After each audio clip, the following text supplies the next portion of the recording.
Hello, right, so I'm going to start these videos with the fact that we are in 2018 and I am a British mother. Since 2005, which is before I was a mother, it has been law that I am required to be literate enough in identifying abusive behaviour patterns that if I find myself in a relationship that is abusive, it constitutes abuse of my daughter even if she is not there. I am required to know this. This is knowledge that I was given as a child by the looked after system. This is not new to me. However, it might not be new to me, but it is new. It's almost brand new, in fact. And in fact, these changes are the product of one of the most significant organisations to human organisations in history. An alteration that occurred across national borders spontaneously over the course of a century and really is incredibly significant and which many of our systems still have not caught up with. And many of the crises that we are currently in are about policymakers and economists and politicians being made aware of those systems, and that's what crises often do. They correct kind of gaps in our understanding. Now, power relations hidden in the family unit where women were owned and where children were owned now have institutional and legal manifestation. Although countering domestic abuse only recently became a policy goal, forced marriage is actually a specific event, and this has shaped all our institutions in the 20th century, and we have barely noticed. Because at the beginning of the 20th century, women were more or less owned, and marriage was an institution where women were owned. Now, we could talk a lot about structures of families and shapes of families, but I'm not going to, because you'd be bored out of your mind.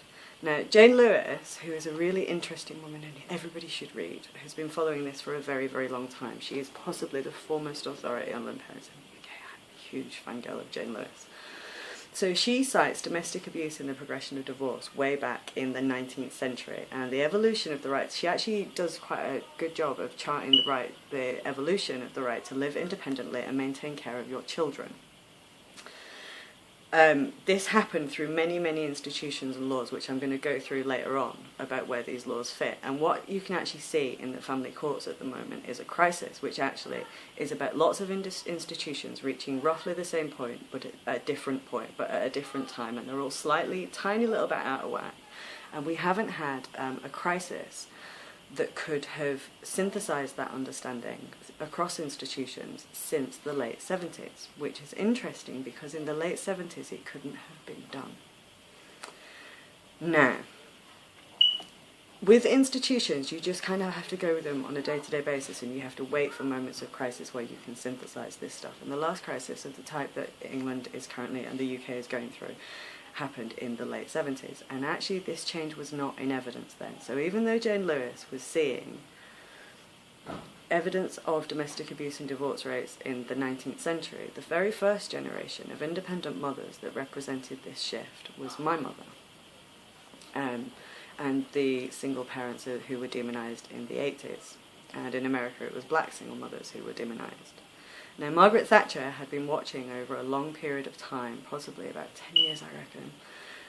I've seen that she was looking over a long time at both child welfare budgets and cash transfer budgets, and she was not prepared for this shift where all of a sudden she was faced with a generation of independent single mothers, and they were demonised, and the rhetoric that is at the core of our political economy, the symbolism of the single mother, has since that point been used as a substitute for understanding the development of the systems that I'm talking about, and that split is still evident and it's playing out through the self-ID crisis.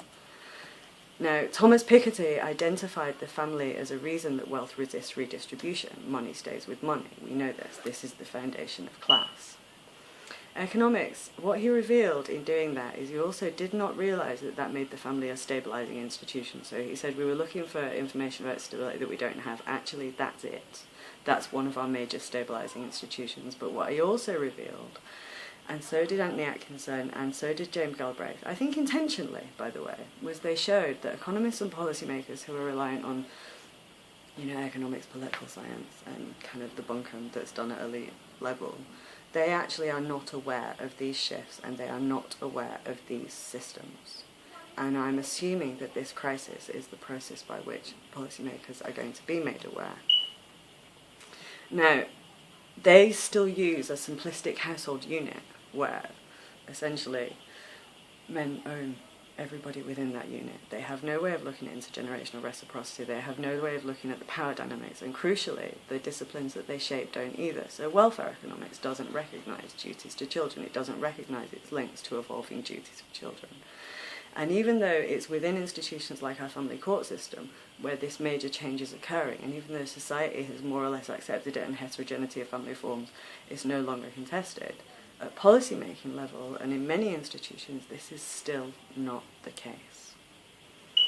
In order to understand the rest of the videos that I'm going to go through, you have to understand that that is the case and that we are in that crisis where they are going to be made aware of those systems right now, and this is kind of where the self-ID crisis has popped up.